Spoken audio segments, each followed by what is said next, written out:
It is Memorial Day, and on the farm we're still working, but we're gonna take it a little easier today. We're gonna start off by picking some strawberries.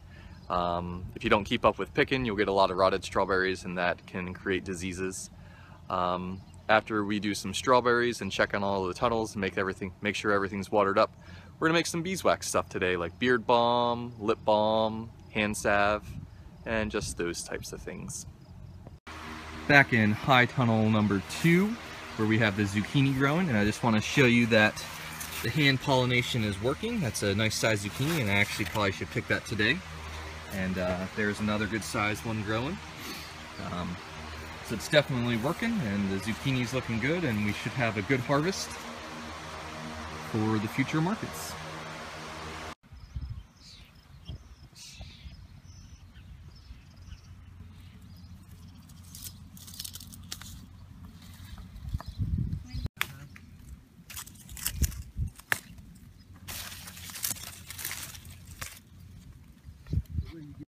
It's another pretty good day for picking strawberries. I think we're ending up with probably getting another 30 gallons or so. So we're going to take a bunch of those to the Westover market. We have a bunch of local people who have pre-ordered some gallons, and our neighbor actually came out and he brought his grandson, and they're helping us pick. They're somewhere out in the field over right there. But yeah, another good day for strawberries. This is the best season for strawberries that we've had yet. We're working on the beeswax products, and the first thing we've got to do is take our beeswax and grate it down into finer grains so we can melt it down. And that's Ashley working away on the beeswax. We have all the beeswax ground up and ready to be mixed into different batches. Each bowl is a different batch. And we're going to do beard balm, cuticle cream, and lip balm. Okay, I can get closer.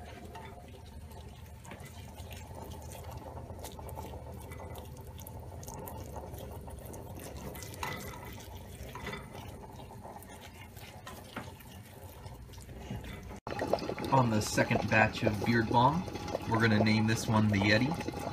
It has vanilla and mint in it.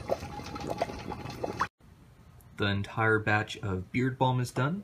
We did 7 of a type we call the Woodsman, and that's got cedarwood, sandalwood, and rosemary in it. And then our new batch of the Yeti, which just has vanilla and wintergreen in it. And then a little tester so people can test it out and see what it feels like.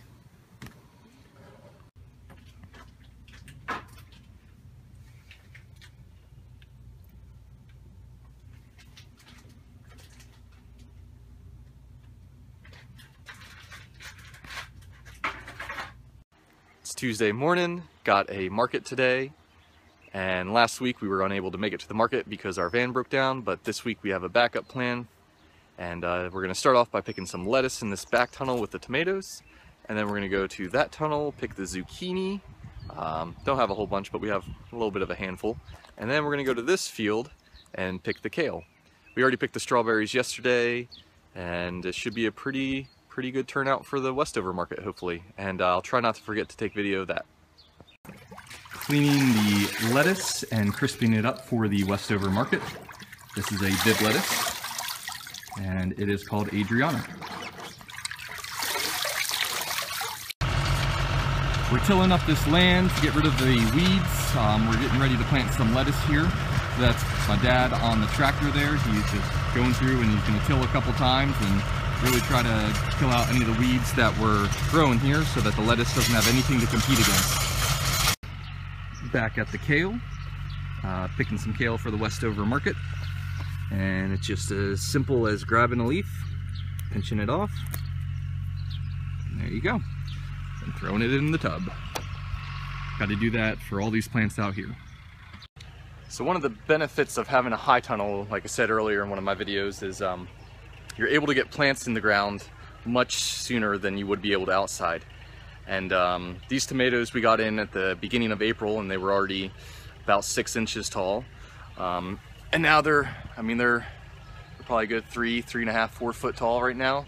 They're producing lots of tomatoes, and yeah, so Compared to our outside tomatoes, these guys have had over a month head start, and we're able to control the climate in here. We're able to water easier when needed, and it's just a all-around better deal to be able to get all these plants in the ground earlier than we would if we didn't have this high tunnel. So originally we had a tank on the back of this transplanter that was right here, and it was a little bit of an inconvenience for the people riding on the back as they would hit their head.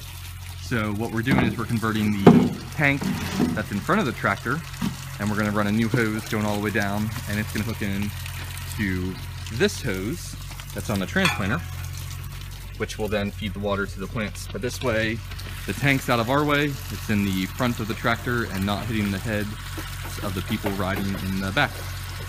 We got the transplanter in action right here. We're planting some lettuce, and makes it pretty easy to plant it out.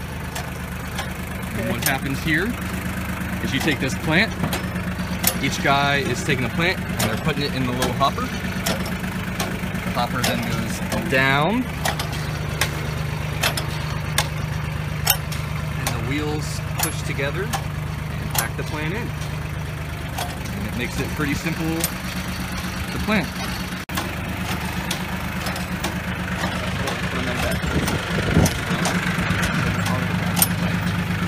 So I'm not going to get them in.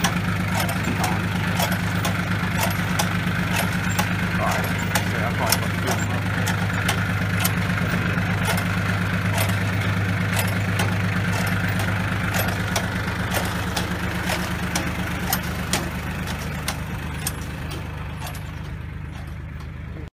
We moved on from the lettuce field down to the field number 2 out by the asparagus patch, where we're planting a bunch of brassicas, and we just got done planting about 600. So this is our plan B. This is the truck that we're using with a capper on it, and yeah, we're trying to fit as much as we can. We won't bring as many hanging baskets up to the Westover market, but we're still able to get our coolers, our tables, and it should be pretty good to go. So I didn't take too much footage of the Westover market. I just wanted to give you an overview of how we set up for this market. It's not a very big market, but it is steadily growing, and that's just basically my layout for the market.